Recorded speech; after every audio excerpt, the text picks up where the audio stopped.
Lewis Hamilton is pleased with the new Mercedes car and expects them to challenge for the title again this season. The world champion managed to complete a full day of testing in Barcelona yesterday after cutting his day short on Thursday due to illness. Well, Hamilton's teammate Nico Rosberg completed 65 laps in the morning session. He had been doubtful for testing because of a trapped nerve in his neck.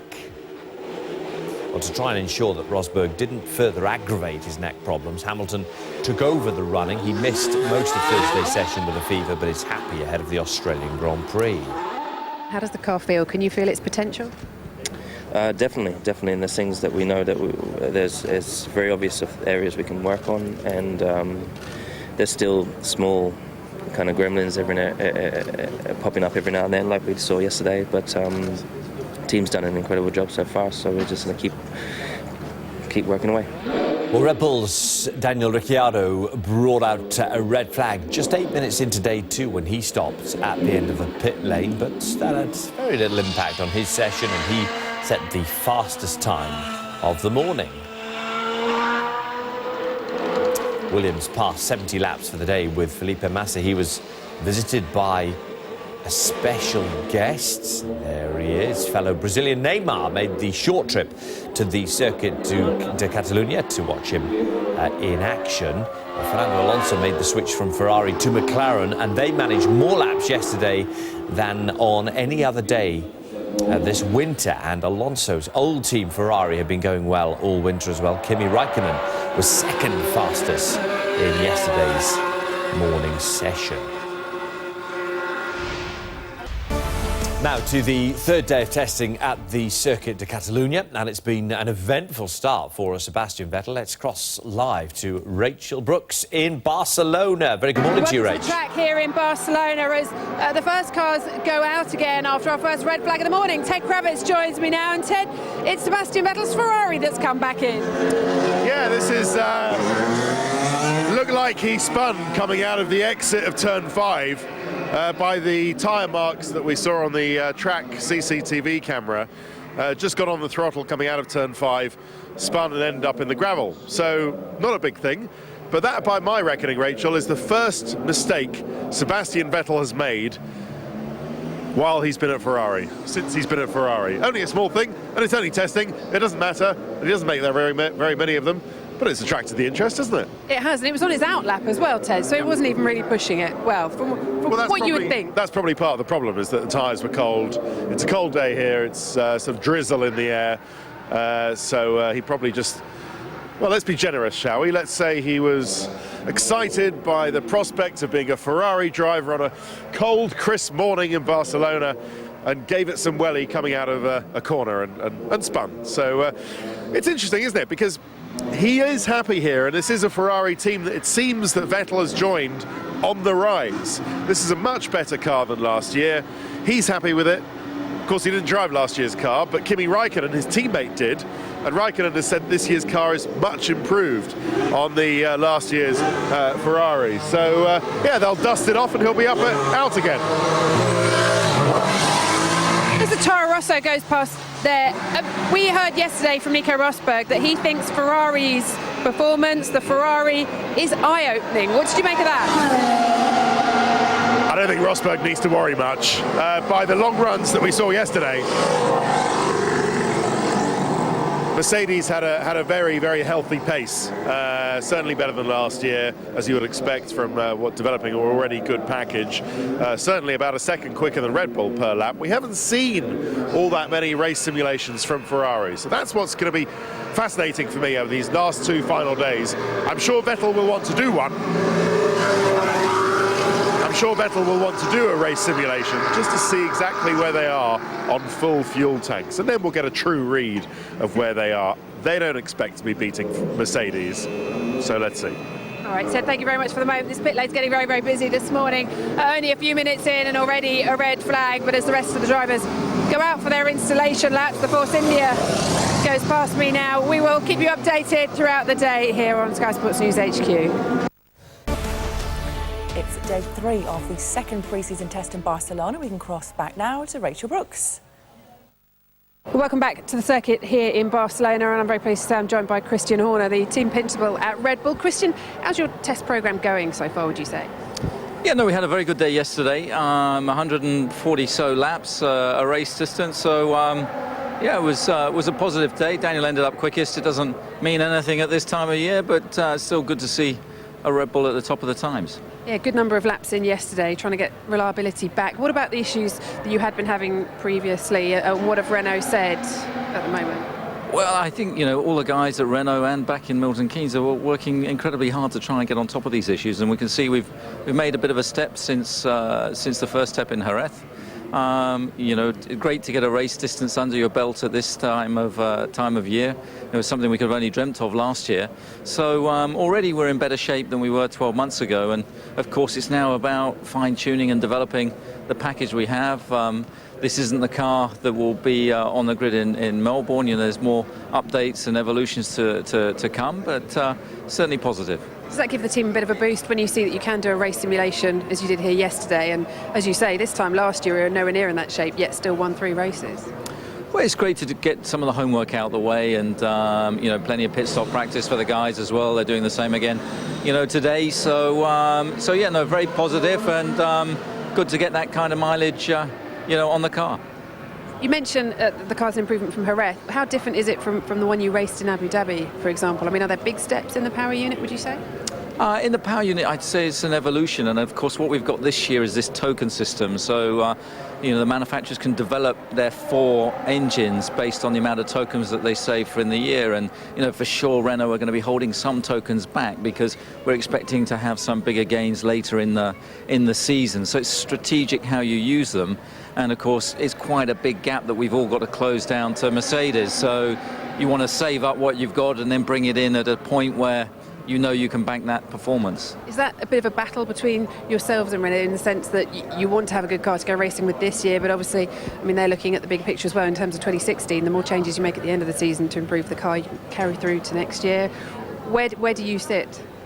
Well, it's the same as always. You know, whatever you learn this year is relevant to next year anyway, so you just got to go for it. And Renault have got that, you know, philosophy as well. You know, it's all about getting performance to the car as quickly as we can. That's what Formula One's all about, and you know, look after now and tomorrow will take care of itself. You saw Seb pop into the motorhome last night. Nice to see him again, but in red this time.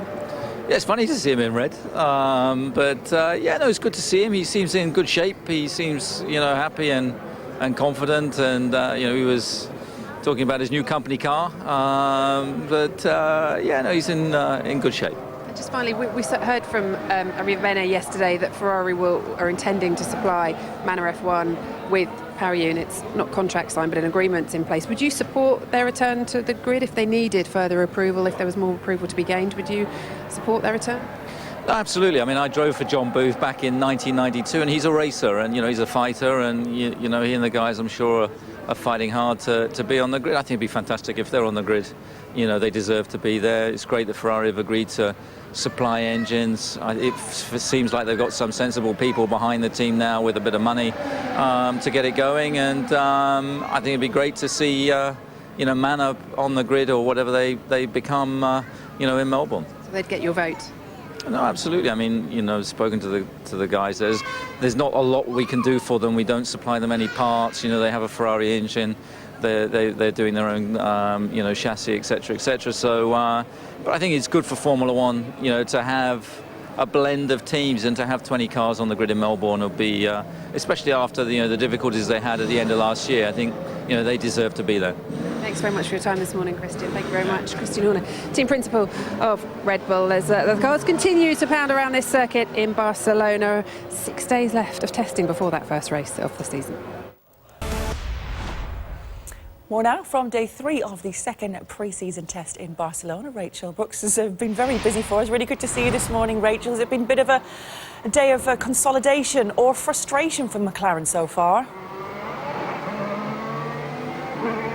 Well, Hayley, they were hoping this would kind of be the start of their testing. Fernando Alonso said that they'd written off the first test in Jerez and they were starting from now, but of course they had the problems on day 1 for Jenson Button where the seal broke and they had to replace the power unit. He only got 21 laps that day as Ferrari goes past, but they certainly had a good few days testing. But yes, so Jenson got back in the car again this morning, having seen Fernando Alonso do 59 laps yesterday.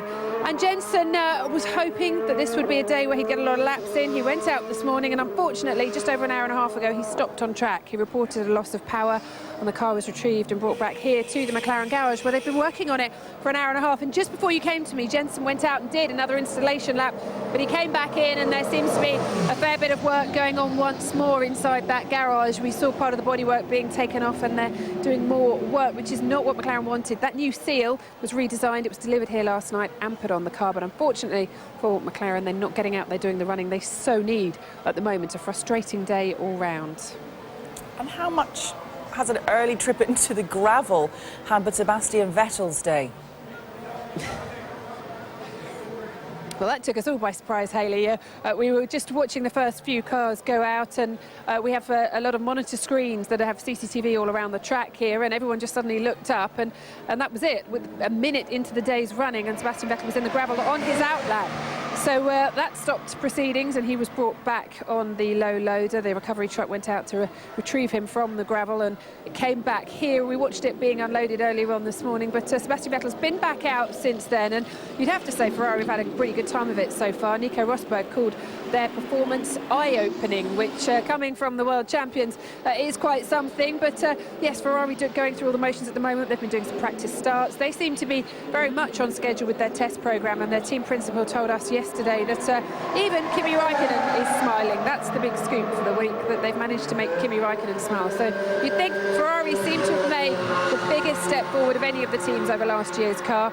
Red Bull, we heard from their team principal, didn't we? And they have made a step forward, not as much as they'd like, though, and it looks like they could have a slow start to this season as well as last. But let's not forget, Daniel Ricciardo got on the podium in Australia.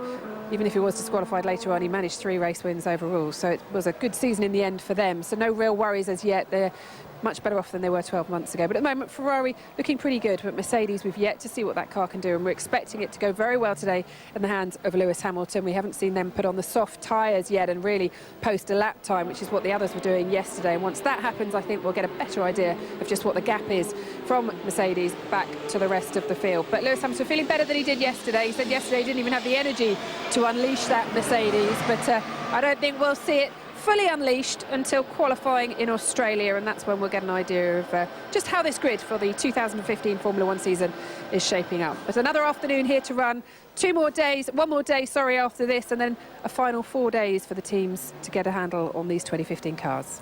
Good to speak to you. Thank you, Rachel. It's day 3 of the second pre-season test in Barcelona. Rachel Brooks is there for us now. Rachel, what can you tell us about the latest team to come out in support of Manor? Well, Hayley, we spoke to the team principal of Ferrari yesterday, Maurizio Arrivabene, and he said that Ferrari would supply 2014 engines for Manor F1 to run this year in 2015, should they make it to the grid. So earlier on today, I managed to speak to the Red Bull team principal, and there was a vote a few weeks ago on whether or not teams would allow Manor F1 to return to the grid with a 2014 car. And Force India were one of those that voted against it. So I asked Christian Horner from Red Bull earlier on today whether or not they would support a return of Manor F1, formerly the Marussia team. There's not a lot we can do for them. We don't supply them any parts. You know, they have a Ferrari engine. They're doing their own, chassis, etc., etc. So, but I think it's good for Formula One, to have a blend of teams and to have 20 cars on the grid in Melbourne will be, especially after the difficulties they had at the end of last year. I think they deserve to be there. What's been going on down there at the track today? Well, Hayley, it's very quiet at the moment up and down this pit lane because we've had some spots of rain start to fall, the first rain of this test. It was forecast for a little earlier on today and perhaps some more this evening, but we've got about 40 minutes until the lunch break here, and it's just started to fall, so a lot of the cars have come back in now, and in fact all of them. The track is very, very quiet as I speak, but we have seen plenty of action already this morning, and we've seen a lot from Red Bull today. In fact, actually, we've seen Danny Kvyat in the car today out on track, and he's been trying the different compounds of tyres on that Red Bull today, but also they've been trying something interesting where they've painted some Flowbiz paint on the back of his helmet. This is the bright yellow or bright green paint you see on the cars at various points when they try and work out where the airflow is going around the cars. Well, they've also painted some earlier on today on the back of Danny's helmet to see where the airflow is around his helmet, because you never know, you might see come the first race he's got little wings put on the back of his helmet to help the airflow around there. They leave no stone unturned when they're trying to find all the best they can from these cars right now in terms of performance. Christian Horner's here again today. He's been watching from the pit wall as the car is out on track. Been some decent running for Red Bull. Yesterday was probably the first good day they've had during this testing when Danny Ricciardo got over 140 laps going around here. So they know they're a little bit behind at the moment, but they're hoping to come together in time for that race in Australia and start well at least. Elsewhere, we've also seen Jenson Button going in and out today. Now, he had a long wait in the garage of about an hour and a half earlier on after he had a problem with the car. It stopped on track. Now, McLaren have got this new part today, this new seal that had to be redesigned and put on the car, and that part was brought over, arrived at the track last night, was assembled and put on the car for Jenson to run today. And he did manage to get out earlier on, but we don't know whether or not this seal was what failed and caused him to stop on track when he had that long break. Since then, the car has been fixed and he's been out again in it to see if he can get some more running. But Fernando Alonso said this is the first test for them, really. They had to write off Jerez because they didn't get enough running and they didn't really learn enough from it. So McLaren definitely behind as well at the moment. And elsewhere, we've seen Sebastian Vettel go out in the Ferrari today. And moments before you joined us, he came back in again and he's been having some pretty good running in that as well. We saw Kimi Räikkönen going round in it yesterday. Well, today Sebastian Vettel has been out, and in fact he's just walked over to the pit wall and had a look at a wave to the fans and come back into the garage looking very relaxed indeed and looking pretty happy at his new team this year. Seems a bit odd to see him in red, but he has had plenty of running in that Ferrari. But everyone back in, as I say, at the moment, well, they just wait for these spots of rain to fall, to stop, I should say. Doesn't look like it's getting any heavier here. It's brightened up a little bit, but we're only half an hour or so from lunch, so some of the teams may opt to take an early lunch here and wait for the rain to pass and get back out again. Max Verstappen currently quickest out on track in the Toro Rosso, but we'll keep you up to date throughout the afternoon and evening here on Sky Sports News HQ. Go get yourself some lunch. Thank you, Rachel. McLaren continued to struggle on day 3 of Formula 1 testing in Barcelona. Jenson Button completed just 24 laps, while 5 drivers racked up more than 100. Lewis Hamilton was amongst them, although he's admitted he's yet to fully recover from a fever. Pastor Maldonado was quickest in the Lotus. Pre-season body language can be as interesting as new body work. Does Sebastian Vettel suggest Ferrari can shake up the competitive order? And in fact, Sebastian Vettel is walking right past me right now. As well as Sky cameras. First on track, an early slither in the drizzle hardly dampened his exuberance. Later, consistent long runs were further evidence his Ferrari is an improved package. Did Fernando Alonso wave goodbye there at the wrong time? His new team, McLaren, had re-engineered the engine seal that failed on Thursday. They need to re-engineer it. It brought Jenson Button to a halt on his second lap. He'd managed just 24 altogether. In comparison, Lewis Hamilton compiled a lap century, as did Red Bull's Daniel Kvyat, as did early pace setter Max Verstappen, as did Pastor Maldonado, who edged him on the same super soft rubber, as did Vettel. Content with their progress, Williams sacrificed track time for pit stop practice. But they will surely need more than the odd 10th gain there if they're to reel in the world champions. Craig Slater, Sky Sports. And we can get more now from Rachel Brooks, who's at the circuit in Barcelona. Well, mixed fortunes up and down the paddock, really, today. Lotus may have topped the timesheets for the second time in this test, but we can't read too much into those. What we can read into them, though, is reliability. 5 teams managed over 100 laps today. Lotus, Toro Rosso, Ferrari, Mercedes and Red Bull, and all of them will be pleased with that amount of running, especially with the rain interruptions we had as well. And Lotus definitely benefiting from having that Mercedes power unit now this time around. Elsewhere, look at the Toro Rosso. They're running the Renault power unit still, and they're managing to keep the car on the track, which is a good sign for them. They want performance from it, as do Red Bull, and as Christian Horner told us earlier in the day, they still want a bit more from that. And at the moment, it looks as though Red Bull may have a slower start to the season than they would have liked this year. But there's no denying Ferrari have made a big step forward. It's unlikely that they've managed to completely close that gap to Mercedes. When we look at the lap times on the tyres, Lewis Hamilton finishing in P3 when he was on the medium tyres. Those two that were quicker than him today were on the super soft tyres. So it looks as though Mercedes could potentially be around half a second quicker than their nearest rival, even at this stage. But elsewhere, you'd have to say that all the work has to be done by McLaren Honda. I can show you the offices now at the moment on their engineering truck, and an awful lot of work is going to be going on inside there to try and catch up, to try and make up the ground that they're losing all the time that they can't get the car out and running. It was the seal that broke again, and that was the revised, redesigned seal that was delivered so that they could run today. Fernando Alonso is in the car tomorrow, and they're bringing another redesigned seal out and hoping that will work, because at the moment, well, even though that's fixed, you then find all sorts of other problems in testing, and they at the moment are probably about 6 days behind where they would like to be. So a lot of work to be done by McLaren Honda. They'll be hoping tomorrow when Fernando Alonso gets in the car, they'll get a full day's running. But yes, difficult day for McLaren, and Mercedes still looking strong. Lovely stuff.